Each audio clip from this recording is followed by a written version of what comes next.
everybody, welcome. I'm Daniel G. Garza, and this is Put Together Conversations. Welcome to the show. I'd like to welcome all our friends on Facebook, LinkedIn, YouTube, and Twitter. Thank you for joining us.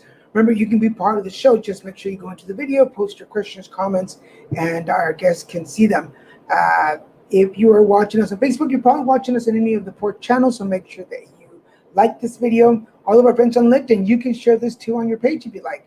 Our friends on Twitter, you can retweet this for us, and that'd be really cool. And the friends on YouTube, why don't you scroll down, hit that subscribe button, hit the notification bell, and that'll let you know whenever we have new shows on coming out. We have different shows throughout the week here on Little Mexican Productions, Inc. Remember, Put It Together Conversations is a show about folks. It's about you, where you come from, where you are now, and what your journey's been like. And the idea is to motivate and inspire other people to go after their dreams and goals. So if you have a story to share, come on over and let's have a conversation about it. My guest this week is a really good friend of mine. We met at conferences, like I've met a lot of my advocate friends. Let me tell you a little bit about him. In 2006, Ross McCreery was diagnosed with the rare disease CRPS, complex regional pain syndrome. With few treatments and no cure for the debilitating chronic pain condition, Ross noticed a need in the community and increasingly engaged in advocacy efforts. In 2016, he founded CRPS Awareness Day in the Province of Saskatchewan. The purpose of this initiative is to educate the public and raise awareness for those living with the disease. Ross also serves as a board member for the SaskPain Foundation as a patient family advisor. In this role, he hopes to help improve and change the lives of those living with the chronic pain. His other advocacy efforts include speaking engagements and serving as a voice for other rare diseases and chronic pain sufferers who don't have the ability. He is the author of several published pieces and has appeared in televised programs. He also believes in the power of a strong community of rare disease advocates with diverse voices, which encourages change and progress for all. Therefore, through working with organizations such as the International Pain Foundation, Outrun Rare, and the Rare Disease Foundation, Ross remains well connected with the rare disease chronic pain communities from around the world. So without further ado, my Canadian boyfriend, Mr. Ross McCreery. How are you doing, sir? Hey, how you doing, Daniel? I'm doing great. I am doing great. Living the high life out here at the lake for the summer.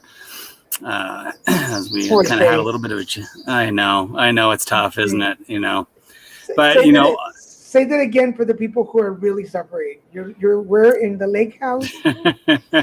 Yes, we own a cottage out about 45 minutes outside of our city. You know, all joking aside, it really is my place of peace. It's the place that I come to be able to sort of forget about that rare disease for a minute in time. I think having a place like that is really important. And I know a lot of people don't have that, right? I'm just incredibly blessed to have that in my life and to have that place to go to, you know. That's pretty awesome. That's pretty awesome. Yeah. Anyways, we all know, I mean, for those of you watching who are watching and have chronic pains or health issues, make your lake house wherever you are. Have a place where you can be comfortable and relax, and whether it be your couch, your bedroom, maybe you need to go to a friend's house that can let you just rest for a little bit, but always have that place where you can retreat to and relax. Does that make sense, right? Yeah, no, and that's exactly it. You nailed it. And that you make that place of solitude wherever it is, right? But it's important to build that into your life, because if you don't have it, as you very well know, it rips you apart and makes it that much more difficult to walk through that journey that you're going through, right? Exactly. Before we continue, I want to make sure I give a big shout out to our friends at Healthy Voices, where we met. For those of you you've probably heard me talk about Healthy Voices on one of my shows, but it's one of the largest advocacy conferences put on by Johnson & Johnson and Janssen Pharmaceuticals, and this is where Ross and I met several years ago. And also, because they're such a part of both of our lives, Ken and Barbie over at iPain International. I'm wearing their You're wearing their shirt. You can't I kind of move it, but this is their I walk, I run, I roll, 5K that they do every year. And Ken has been a guest on my podcast. He's been a co-host on Christian and Daniel, which you have been also, and Barbie. They've both been on the show. So you heard me talk about them, and we'll bring them back at one point so they can talk about everything they do. Some of the most inspirational people I know, just awesome people. Yeah, they are. They are. So your story is pretty long, so I'm gonna shut up and just say, Ross McCreery, tell us how you put it together. I question how I put it together because I'm still putting it together. I was diagnosed with CRPS, and a lot of people in the U.S. refer to it as RSD, or reflex sympathy disorder. That's the other name that it goes by. I'm going to forget the name now, but Barbie actually tells me that it's been renamed yet again within the last couple of months. Although I'm still trying to get confirmation of that because a lot of specialists up here aren't referring to it as anything different. But by the way, I'll give you kudos because you said Saskatchewan correctly, and not many people say it correctly. It is a tough one to get. Although, but I live in Regina, Saskatchewan, and, we won't go there. But live in Regina, Saskatchewan, and, diagnosed in 2006, but the journey to get there was extremely difficult. It all started with a simple surgery that I'd had on my wrist to remove a cyst from my wrist and from my left wrist. And from there, what happened was it snowballed into, I knew Christian was going to put something like that in. Would I expect anything different? And we'll go over those jokes later. We will. But no, I mean, the backstory is really when it came to, immediately after surgery, my entire arm and right up to shoulder swelled up to, I can't even give, I was mortified. And, okay, I know where Christian. I was going to hold this comment, but I got to put it out. I know I knew it was coming. Yes, it is very moist. Humid. You can't backtrack on that, Christian. Yeah. Own it. But, yeah. So you go in for surgery, and then go in for surgery, and within 24 hours, the pain and burning sensation that I was getting up that entire arm was, I can't even explain. Like nothing I had ever experienced before. My wife, who is a nurse by profession, knew that after that surgery there was something abnormal about it. And we immediately went back to the general surgeon, spoke to the general surgeon and said, what's going on here? He chalked it up as nothing more than post-operative swelling and basically dismissed it and said, sorry, go home. To sort of jump forward and speed through this story, because it is a long story, what ended up happening was it ended up being about a 2-year journey, because I'd been through every single doctor here in my province. Nobody, everything from being tested for DVTs to multiple sclerosis to fibromyalgia to, everything under the sun. They were looking for it. And it wasn't until we connected with a doctor out in another province, actually the province that I'm originally from in British Columbia. And, it's funny how things kind of come full circle, but we had adopted our first daughter in 2005. And in that adoption group was a doctor from Vancouver, and she had heard that I was sick. So she phoned me up and said, I know somebody out here that specializes in chronic pain. Would you be willing to come out and see him? I was on the next plane out. Within about 5 minutes of walking into his office, he said, you have CRPS. There's nothing I can do for you. There's no treatments. Now, bear in mind that this was 17 years ago, so we weren't as far ahead as what we are now. But at the time, there was really very few treatments that you could give a person for this. And, he said, sorry, there's not a whole lot I can do. I can refer you to a colleague that I have back in Regina, and, he can take it from there. And there was a lot of anger to because what happened was I was thinking, okay, well, here's this person who was right in my city. Why wasn't I able to connect with him, 2 years earlier? And so I went, after being diagnosed, I went out to see him, or came back home, saw him, and he basically said, well, there's not a whole heck of a lot that I can do for you. At this point, I was still not in any type of therapy. The arm was still huge. There was still a lot of pain. The only thing they could do was give me, some medication for it. And at the time, it wasn't even the correct medications. He gave up on me pretty quick, saying, his what he said to me, and it resonates with me to this day. He said, oh, you have to learn, you have to use that hand. Like at that time, I couldn't use the fingers in my hand because they had swollen up so large that they had locked in place. And so the hand was pretty much useless. And his response to me was, well, all you have to do is practice playing the guitar.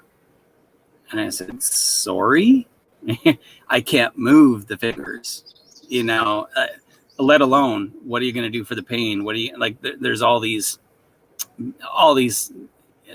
parts to it that, to this day, I use them as fuel for how I advocate for others, because I don't want that to happen to them, right? I don't want them to have to deal with what I had to deal with. So speeding forward even more, I went to see an anesthesiologist. They were going to try pain blocks at that time. Those pain blocks didn't work.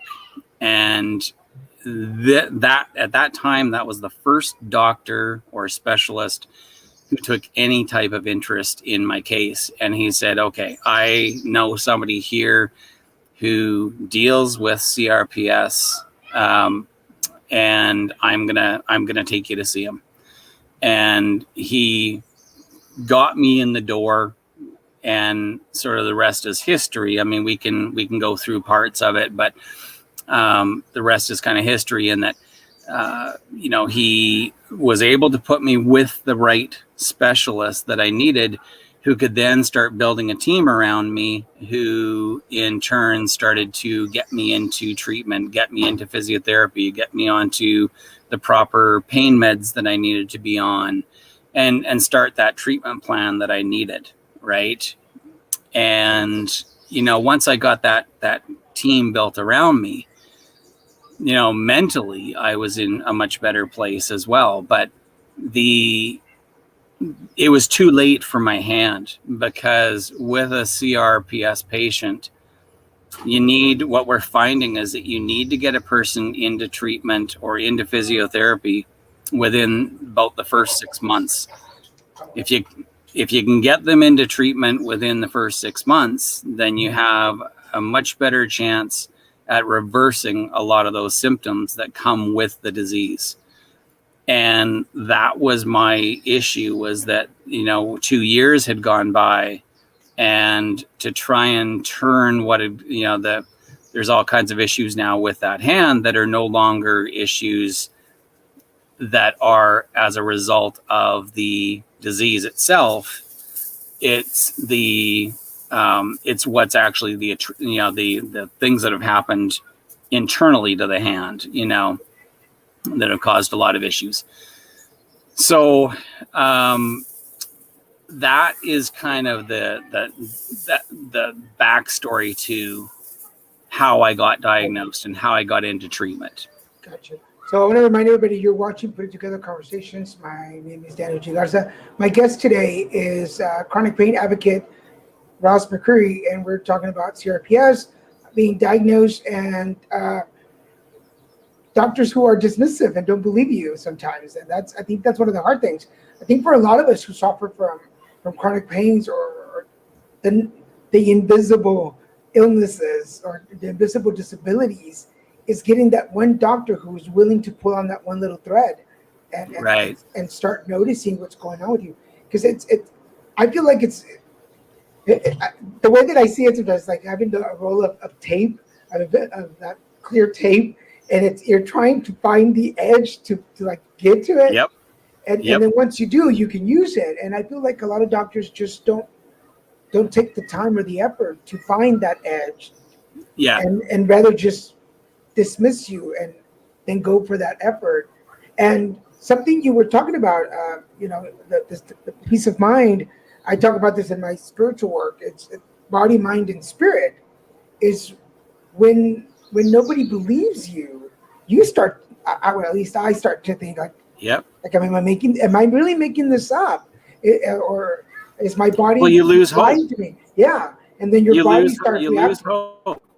Yeah, you start believing that there is just no way out of it, right? Or you start believing that the things that you're being told are, that's black and white, right? You start losing the fact that, if I start thinking this way and turn the corner, and so I mean, my whole goal is not to be dismissive of physicians. There are physicians, and it's really the basis of my work today, and why I sit on the board that I do, and what I do as far as trying to raise awareness for CRPS and so forth.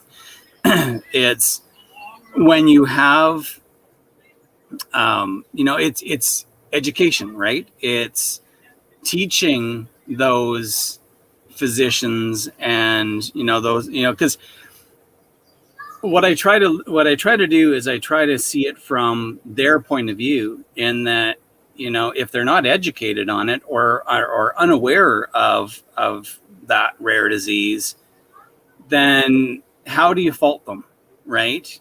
And so this work that I'm doing is really that team. It's working with the physicians, it's working with those in healthcare, it's working with other advocates as a collective body to try and to teach each other, because there are sides of it that I'm learning now that, if I'm looking at it through the lens of what a physician or how a physician is looking at it, and he doesn't know, or he doesn't, hasn't been formally trained in, how do you blame him for that, right? And how does he do anything? So it's seeing it from a whole perspective, right? And trying to make improvements with it from all sides of it, because there are those advocates, and those in the healthcare system that, let's just say there's people on both sides of the coin that, need to work on their perspective. Exactly. I think that's one of the things that we sometimes, because most advocates are patients, it's important. It's kind of like one of those, like, here's the doctors and here's the patients. And as advocates in the middle, we're trying to scoot each one of them in a little bit more so they can understand each other. And I think that's one of the cool things. For instance, me as a 20-year HIV advocate, over the last 20 years, you learn the technical lingo and you learn how to speak as a patient, which are two very different languages. And you become this translator. You're like, no, this is how you say this. This is how you treat a patient. and you bring those in. Uh, do you ever forget that you're a patient as well and just have that advocate hat on all the time? Oh, of course. I mean, um, there's, I mean, it's hard not to, right? It's really, really hard not to, because there are times that you truly have to stand up, and speak out. And so you have to be constantly wearing that hat, because if you aren't, then nothing ever gets, there's never any change, right? There's never any positive change. And I think that it's learning when to wear that hat, right? It's learning when to stand up, and when to make your voice be known, right? And I mean, you do it yourself, right? Yeah. And I think there's times that we have to stand up for each other when we see injustice, of a community as a whole. That's one of the biggest things I'm finding, that as a rare disease advocate, sure, I have CRPS, but what I'm finding is that it's not just my community that I have to support. It's the entire rare disease community that I have to work with and support. And because if we're a common body, if we come together as a larger body, we bring with it more power, right? We bring with it more, the greater chance of change, of the word I'm trying to get right now is escaping me, but But I think I understand what you're saying.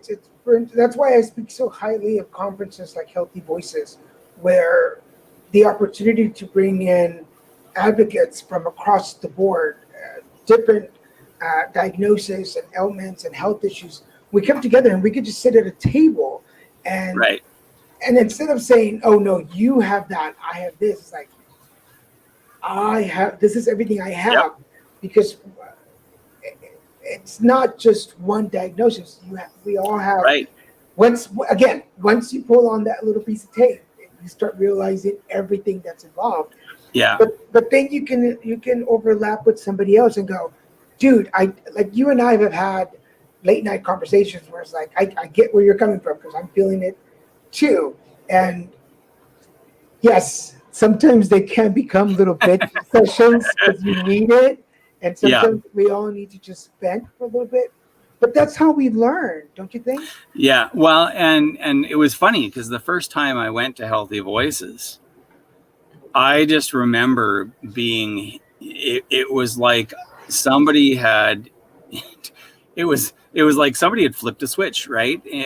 I walked into this environment and I am talking to all these people from other communities, from HIV to cancer to, every community under the sun.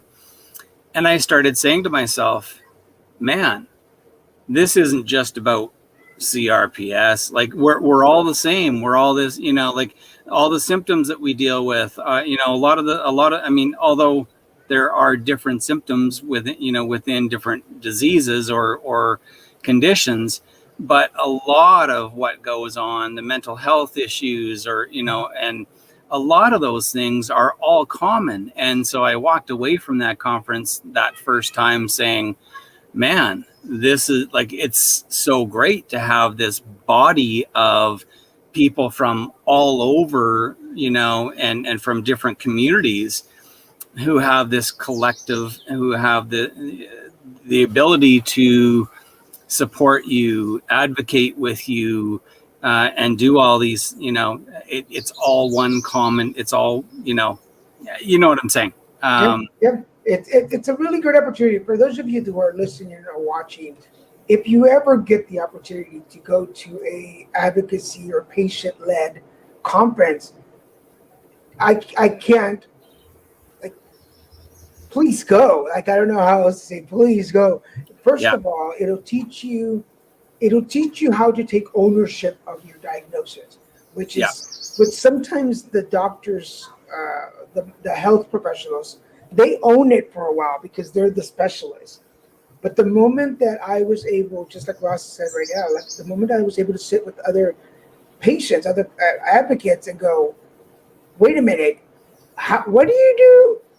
Oh man, like if I could do that, then I wouldn't be depending on doctors all the time Yeah. to find a balance of body, mind, and spirit. I could do that for myself. Wait, what do you mean I can? What do you mean that's mine to own? And it's just like, Yeah. Yeah. I don't have the word It's either, but it's like, yeah. It's hard to explain, right? It's hard to explain because you come together with all these people, and it's you're able to just open up to one another and give each other ways of it just opens your eyes is the easiest way to explain it, right? it's an amazing empowerment moment. It's Yeah. so empowering. Um, It's going from feeling alone to that feeling of being empowered, through others and with others to be able to go out and be that voice to advocate for yourself and others. Yeah, Right. I feel like we're just coming up with all these different, but it's going from victim to conqueror. Like, Right. I was a victim to my diagnosis for so Right. long, and felt like it. Like by the time that I went to Healthy Voices, I'd already been through cancer, and I really felt like I was a victim of anal cancer and ostomy and living with HIV for so long, and I was like, oh, what, poor me. Like, there's only so much that I can do, and then I came out that first year just like conquering some of my fears Yeah. and anxieties, and now 5 years later, I'm kind of like, what do you want? Like, and Yeah. then you become this. I feel like I'm this encyclopedia of information because I know you and because I know other people, that I've had these conversations about other conditions that when people come to me, it's like, well, you probably don't know about this, but I have this diagnosis. I'm like, oh, hold on a second. Call this person. Call that person. Yeah. And that is so empowering. So empowering.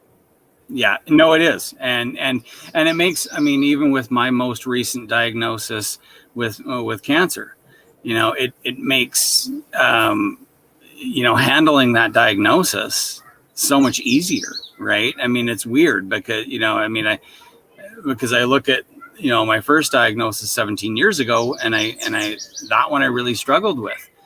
This one I haven't struggled as much because I've got those connections to go to. I've got those people to go to, but I've also got that mindset to rely on through those people that I've been able to learn. So anyway, we can keep talking. We keep. Yeah, So all yeah. all of our friends and colleagues at Healthy Voices, and actually kudos to the people at Johnson & Johnson and Pharmaceuticals Yeah. for all the work that they do for advocates. So thank you, folks. For those of you watching, this is Putting Together Conversation. I'm your host, Daniel Garza. My guest today is the wonderful Mr. Ross McCreery, and we're talking about conquering your illnesses, finding your own power, and connecting with other advocates. So please reach out to other people. Reach out to us, whatever your condition is. We probably know somebody. We got people. We know people. So, Russ, now that we've talked about your diagnosis and empowering yourself, how do you find balance? How do you keep energized to keep going forward? That's a loaded question. That's a loaded question. Finding that balance is doing what I do. Like, obviously finding that place like we touched on a little earlier, where I can come to get away from my condition, to forget about my condition for a bit. You've got to find something. Self-care is something that I'm very passionate about. You need to find ways, whether it be a hobby, whether, you need to do something to try and give yourself that ability to pull yourself away from so that you're not thinking about your illness all the time, right? But I mean, the people, in large, the people that I have connected with, my other advocates, are a huge piece to finding that balance, right? Because they give me balance. I'm able to reach out to those people. I'm able to say, hey, you know what? I'm having a really bad day today. Can't seem to, and I'm able to get their input. I'm able to get, their thought process into things. It's, in a sense, I'm able to bring myself back to reality, right? You do that for me all the time, where, where I will be having a bad day and get caught up in, and just start spinning circles in my head. And all it takes is for me to reach out, is to reach out to someone like yourself. And, you slap me and you say, wake up, right? Don't. And let's be honest, usually there's some tacky or really sexual comment that I throw out, and that usually makes you laugh. And so I'm going to be honest with people, because if people do that, if you're going to text me or message me expecting some kind of spiritual message, no, it's probably something very tacky that I will say. It's going to be tacky, and it's going to be exactly, but I mean, but that's how you deal with it, right? You just need that moment to break the cycle. You need that moment to pull yourself back to reality. And I've kind of lost my own thought process in all of this. So basically, it's how do you find your balance? And how between just between life, because I mean, let's face it, the last year for most of us who do have a diagnosis or who do advocacy work, we're all like, la la la la, 2020, let's get working.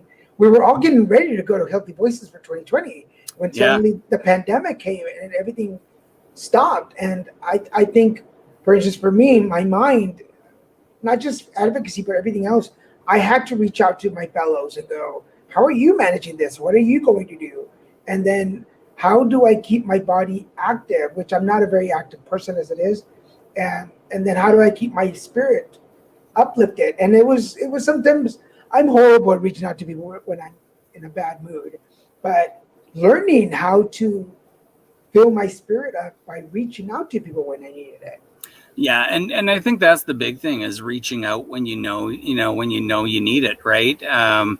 Having those people in my life that I can reach out to and say, I'm struggling right now with this, and the pandemic was just that this year for me. I mean, not only are we dealing with a pandemic, but I'm dealing with this new diagnosis and what treatment's going to be like. And then in between there, I'm trying to fit in advocacy work. And I really found that this year things kind of started to spin a little bit out of control because, I wasn't doing what I have done in years past, which is practice my self-care, right? And, and make sure that I'm practicing it, and for me, that means being ritualistic about spending an hour at the beginning of the day, an hour at the end of the day, doing my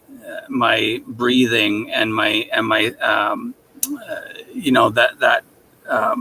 I do something called biofeedback, but it's very much, it's just deep breathing exercises. It's very much like, why can't I think of it right now? Help me here. Can't think of the, not yoga, but meditation. Thank you, meditation. Thank you. I had to meditate on that for a minute, and I got it. For those of you who don't know, I do take a lot of medication, and it sometimes makes thought process difficult for me. But it is a form of meditation, right? And so it's meditating beginning and end of the day. It's finding time for myself, beginning, and when I say hour at the beginning and end of a day, it's where I go off and for me, it's just going and doing my walking, which is my exercise, but which I can do now. Before I was almost walking with a walker up until about 2015.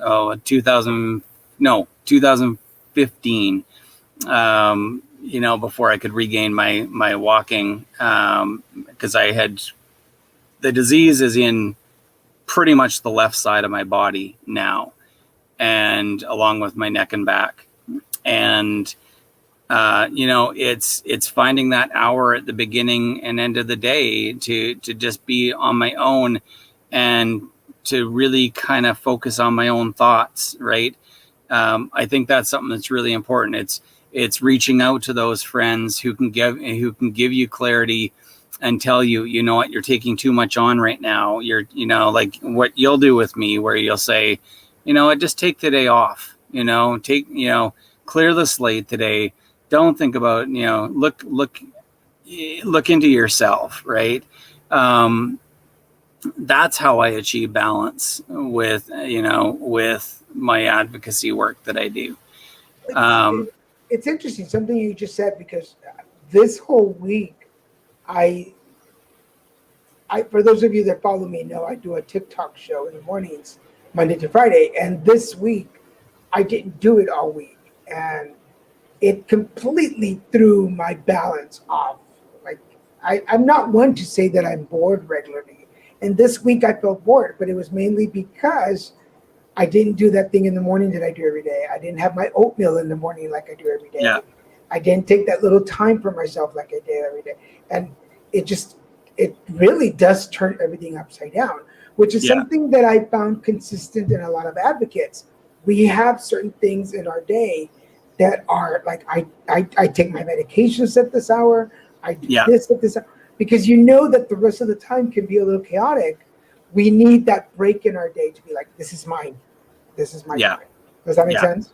Well, and total. And with a CRPS patient, that routine is critical, because with CRPS, if I'm not making sure that I do those breathing exercises beginning and end of the day, if I'm not making sure that I'm, that routine becomes so critical in controlling my pain levels, that, for those that know, the more stress you take on with CRPS, or the more stress you have in your day-to-day life, the more your pain feeds off of it. And it's something really weird with a neurological disease like this, but it feeds off of that stress, right? And so if you've got a lot of stress in your life, or if you're not following that routine, then your pain levels get all out of whack, right? So someone with CRPS has to follow that routine. And I'll know instantly if I forget to do something in the course of a day, or if I just say, no, this morning I'm not going to do my walk. Well, I paid for it. Like last night, I didn't go for my walk last night that I would normally do, and my pain levels skyrocketed through the night, as a result, right? So that's how you create that balance, right? There's definitely a consistency that needs to be had, and when I miss it, it throws everything off. Everything from my appetite during the day, to my sleeping, to my moods. Because yesterday I was having a moment in the afternoon where I just, like, nothing felt right. I just went and laid on the bed for a little bit, just curled up for a little, just kind of like regrouped. I was like, okay, what's going on, Garza? What do you need? Yeah. And, but yeah, I totally get that. What are you working on now? What's your future looking like? What's my future looking like? Well, I'm spending a lot of time this summer. As you know, I'm working on putting a book together. My hope is that this summer I'll do the push to get it all finished. That is my goal. Whether I obtain it, we'll see. You'll keep me on track with that, hopefully. But I do a lot of work, as you highlighted at the beginning of the show, with SaskPain here in the province. And SaskPain is, basically what we're trying to do. It's sort of twofold. I'm on the board of directors with SaskPain as a patient family advisor, but I'm also part of their research team that we've put together, and through a grant that we got through SaskPain. And basically what we are trying to do here in the province of Saskatchewan is we're in the process of collecting all the data in phase one of that research project, to see how those of us, not specifically with CRPS, but in large with chronic pain as a whole, how this, what are the needs, is really at this stage in the game. So, what are the needs for the chronic pain patient? What are they and aren't they getting? What are the needs for those in the healthcare profession? Is there educational needs that they need? All of this research that's happening right now through this team that we've put together. There, Barbie's got it, Dystonia. I want to apologize to the people that were watching me on my regular channel, the technical glitch, but here are some of the comments. I was like, where's Barbie? I knew Barbie would be commenting today, but here she is. Two puzzles for her. Okay, I'm gonna fill in some of these things before we continue. In Canada, do they have it? Okay, go. Here's some of the questions. In Canada, do they not have the option to build your own team? Do you have to rely on a provider to help you do that? Yeah, that was half of my battle, was trying to find a team. Once I got that team put together, but no, you pretty much primarily have to rely on a provider. Thanks, Barbie. You pretty much do have to rely on a provider to put that team around you. Now, there are programs that are starting to pop up that are chronic pain specific, but with a CRPS RSD patient, there's still really nothing, as far as a dedicated team. I do have a team here in the city that I work with, but that's a team that I put together through this anesthesiologist. Just having CRPS does that to our short-term, right? No, she nailed. I mean, if anybody knows, Barbie would know. We share in the same, CRPS RSD. So yeah, with the work that I'm doing with our board right now, the goal right now is to obviously, and that, let me back up here. What I've learned through my advocacy efforts in the years right now is that I'm learning that this is so much bigger than just CRPS RSD. This is when I work with chronic pain patients as a whole, it's encompassing that entire umbrella, right, of people that deal with chronic pain. And what do we need to change about educating people about, let's just say, let's take it. We have a real big problem here with ERs. And, when you walk into an ER, chronic pain patient, it's really difficult for a chronic pain patient to get the care that they need.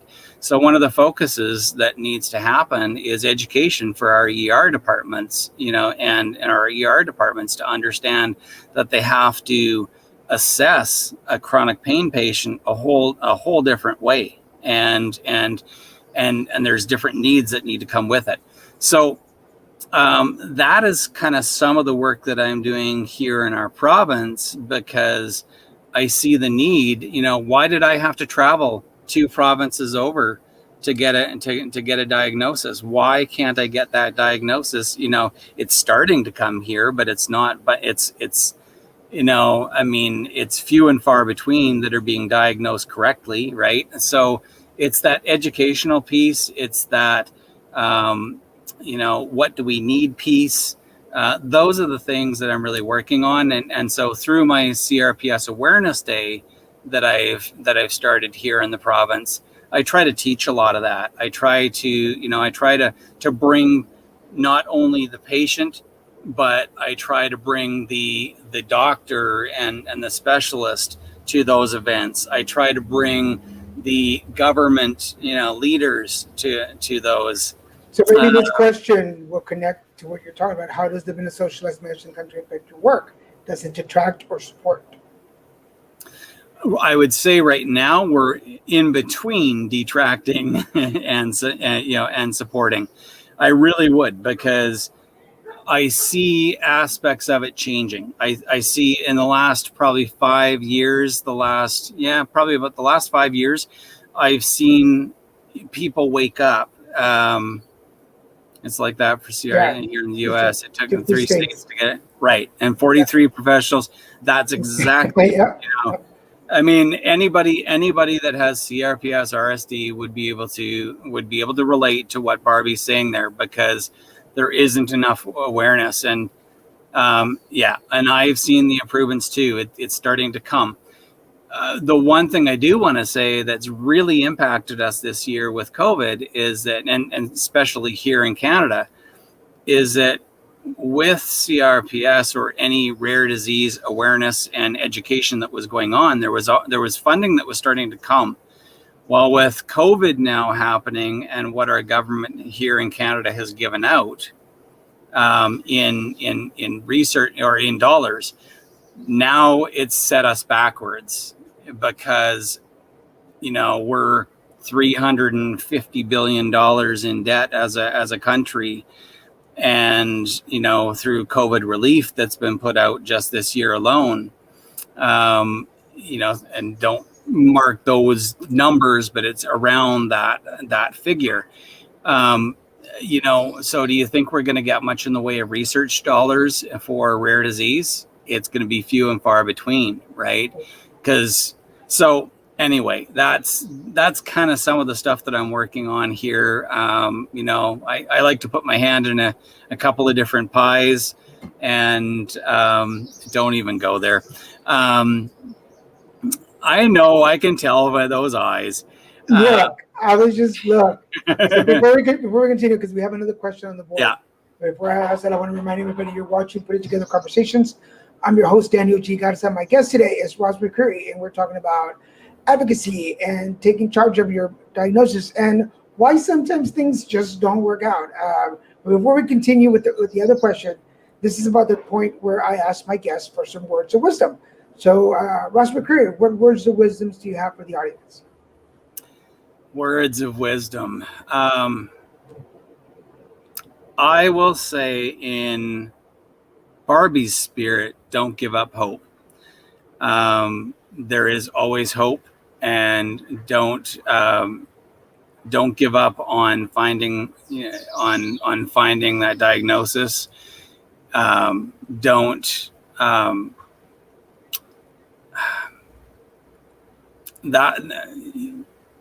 Keep hopeful. Keep hopeful is the biggest words of wisdom I could give, because I know and have been there where, your thoughts of suicide, all of those things that you go through when you receive a diagnosis like this. I've been in that dark hole, and I've been in that place where there's been no light. And so my words of wisdom are going to be, don't give up hope, and reach for the light, because you've got the ability to overcome your disability, your disease, whatever it is that you're facing. You've got that ability to overcome. Thank you, Lori. Thank you for joining us here on the show. So I have one more question on the board for you. What do clinical trials look like in a socialized medicine environment? That's a good question, because here clinical trials are concerned, we have difficulties when it comes to clinical trials because of some of our legislature through the Canadian government here, when it comes to clinical trials with privacy issues don't allow for some of those clinical trials to take place.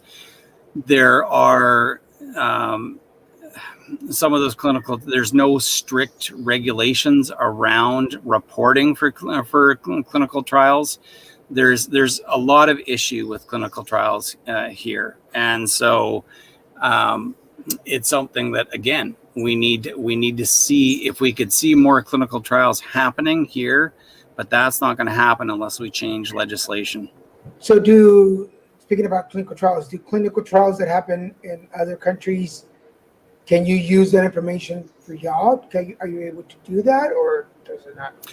Yeah, we can use information, but there's very limited information for me to share through those social media streams when it comes to clinical trials because of what transpires with them. Gotcha. So we're down to about the last 10 minutes. Is there something that we haven't asked you that you'd like to mention? No,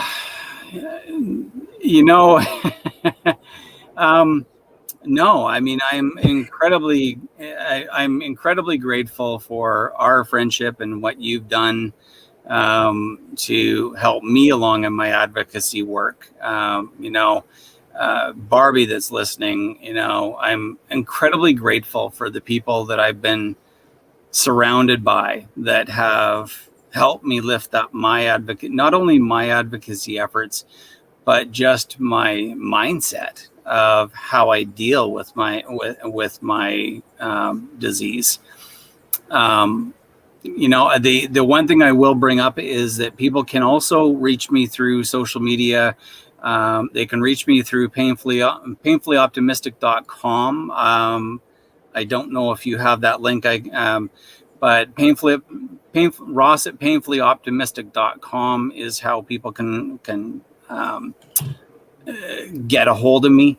You can find me on Facebook, Painfully Optimistic. There's a couple of other avenues. So what I would tell people is, you want to get a hold of me, go through Twitter to get a hold of me, and I can give you those other. Yeah, this is the link I have that you submitted. Yeah, and I probably didn't submit the other ones, but no, you did not. So no. Exactly. But no, I mean, thanks, Barbie. Well, I wrote on here support system, and I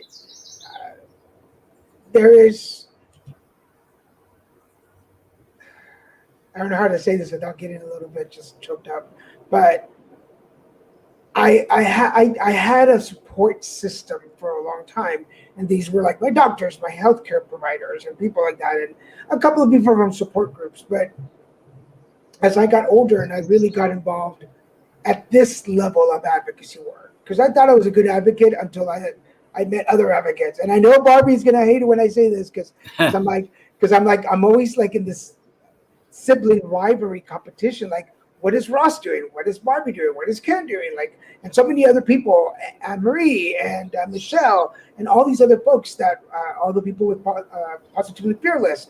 Like, what's everybody doing? Because I'm like, damn, if they have that energy, let me see if I can find that energy to do something, not what they're doing, but something similar. Yeah. And what that's created, and especially the bond between you and I, and Ross knows, and I have permission from Christian, so it's okay. He's my Canadian boyfriend, and one of the reasons that I love you, man, is because I can come to you and go, it's a shitty day, and you don't ask what's up, what happened, why do you? You're like, well, okay, so what are you gonna do? Yeah. Well, and that's what I was just gonna say is we've got to, here is the one thing that I would say is don't See, I tell you, I know we're on the same team, but you're still like a little sister, so I have to compete with you. It's just my nature. Yes, when one wins, we all win. Of course we do. Yeah, that's how true is that? How true is that, right? No, the one thing I was going to say is that you don't hesitate to reach out when you're having a bad. Reach out to somebody, right? I think it can be easy for us to get consumed in our in what's going on with us, right? And so it's almost, I know with myself, pride sometimes stops me from reaching out, and when I really need it the most, right? And so I would encourage anybody that's listening to this, if you feel like you have no one to talk to, or you can't, or you've got no doctor, or you just don't have anybody around you, I would beg to differ, and I would say, you know what, reach out to an online community. I mean, that's what I did, right? That was how I got connected with all of you, Ken, Barbie, you, how I got connected through you guys was because I didn't have that resource here available to me. Thank you, Lori. Oh, wow, thank you. Much appreciated. Yeah, I really appreciate it. Thank you, Lori. That was what created the start to my advocacy work. Was I didn't have anybody here. I didn't have community around me. I didn't have that community built up. So I was craving and wanting community. And I guess part of it was that I didn't want to sit down and wait for help to come to me. I wanted to go after help. And so I did that through online, right? Because I didn't have that and so I just got involved in an online community. That's what I would encourage people to do here. Yeah, and for those of you, well, much love. Thank you, Lori, for doing that for us. But for those of you, finding that support system, especially with advocates who just automatically understand you and don't ask questions. Like, I don't need to know Ross's history of health issues to know that he's having a bad day. I just know he's having a bad day. And hey, what? And I don't even ask him anymore. What can I do to make you feel better? I just know instinctively what to say to him. I know when I'm supposed to listen, and I know when I'm supposed to give some words of wisdom, and I know when I'm supposed to send him some tacky video to make him laugh. But it took several years, and I mean this like seriously for everybody out there who's watching this video. It takes a little while to create that support system. Yeah. To know, hey, Ross is going to understand, and I don't have to go through my whole history. He just knows. So will you find an immediate support system? Maybe not. You'll find people who know what you're going through, have an idea. It'll take a little effort to get them to the place where they know your mind. And then once you get into my twisted head and I get into yours, there's no getting out. It's like what is it? Silence of the Lambs. You're going to be. It's a life sentence. Yeah, it's going to happen. So we're there, buddies. We're there. But definitely don't be intimidated. And I'm going to say this with love for everybody out there. You're not the only one going through this. There's a lot of us out there. Yeah. And the moment that you start believing that, and I say this with respect, you're not unique. There's a lot of us going through this. Then you start going, oh man, there's more people. Yes, your story is so your story. Your journey is your journey. But we probably have some things that will help you get through it a lot easier. So give us a chance. Give us a chance. Yeah. All right. Don't go. Let me just give a couple of announcements for everybody watching. If you are not following us here at Little Mixer Productions, why not? Check us out. We've got 3 shows on the air. You can check us out on Wednesdays with the Christian and Daniel Show, on Fridays, the Card Devo, and on Saturdays with 2 episodes of Pretty Together Conversations. So if you're watching us here at noon, make sure you check us out today at 5. Different guests on every episode. Also, have you heard about my book? Because I talk about it every show. With Grumpy Bunny and the Colors Game, written by me, illustrated by Jennifer and Vivian Gatch. They are mother and daughter. And you can find it at any one of these 5 book outlets. Go check it out. Grumpy Bunny and the Colors Games is a book dedicated to children for meditation. It's a guided meditation book, but it's also good for adults. So if you're you're new to meditation, check it out. Go find it. What is it? Unless you're not on our team, then you lose. Yes, Barbie. Yes. Yeah. Yeah. See, Barbie was a cheerleader. She knows about competition. So I don't know why she like pretends not to. So Barbie, I see you, girl. I see you. Anything else before we go? I'm all good. And like I say, thank you for giving me the opportunity to come on and just come together with you and be a voice. Thank you, Lori. Thank you. Go check it out. I will post that. But yeah, for the Lori, people who are wondering what is she talking about, we both are members of We Go Health, and we are both nominated for awards. I've been nominated every year that I've been on it. I haven't won yet. I'm like the Susie. Hey, we're together. Yeah, I'm the Susie I've been nominated too. of Yep. We Go Health.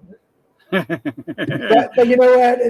We Go Health, another great advocacy organization that have given me a lot of opportunities to share my voice and my wisdom with other advocacy groups and doctors and patients. Whatever, Barbie. Oh yeah, I knew it. I knew we could get it. See, now the competition starts. Oh, it's my book. Yes, Christian. My book is going to be in Spanish too, coming out pretty soon. So it's in English and Spanish. Thank you, babe. We Go Health. Yeah, We Go Health. Healthy Voices. Look them up. I will post them on my website. So make sure you check us out at Put Together Conversations. I will post the links to those so you can check them out. And if you're on Alignable is also having their yearly awards. And I've been nominated for Main Street Mentor in Laguna Beach. So I will post all those links. Go check them out. For now, I just want to, I know we're going over time, but Ross, you're by far one of my best friends, not just because we're both sick mentally and physically, but the support that you give me, the encouragement, the trust that you put in me when you come to me for answers, to vent, for whatever. Over the last several years, especially during the lockdown, you have been a big part of my life, and I so appreciate you being here and sharing your story. Thank you. Right back at you. So anyway, for everybody watching, thank you so much. We'll be back today. If you're watching this at noon, coming back at 5 o'clock for another guest, another episode. I'm going to put Ross in the green room. Don't go anywhere, Ross. I'll be right back for you. Everybody watching, remember, Put It Together Conversation is a show about folks, where you come from, where you are now, and what your story is like. We want to hear from you. Hopefully this story has motivated and inspired you to go after your own dreams and goals. If you'd like to be a guest on the show, make sure that you get in touch with us on any other channels that you're watching. We'd like to hear your story. If you have somebody you want to nominate to be on our show, send us their information and we'll look them up. We'll chat with them. We're on Facebook, LinkedIn, YouTube, and Twitter every week at 12 and 5. If you're on YouTube, you do us a favor, subscribe to the channel, scroll down, hit that subscribe button, and hit the notification bell, and you'll find out every time we have a new show going up in the air. You can watch me every morning also on TikTok for Breakfast with the Comadres, a little card reading show that I do every day, Monday to Friday. For now, I want to thank all of you for being part of the show. Thank you for joining. Thank you for your comments. And we'll see you folks next week. See you next time. Bye-bye.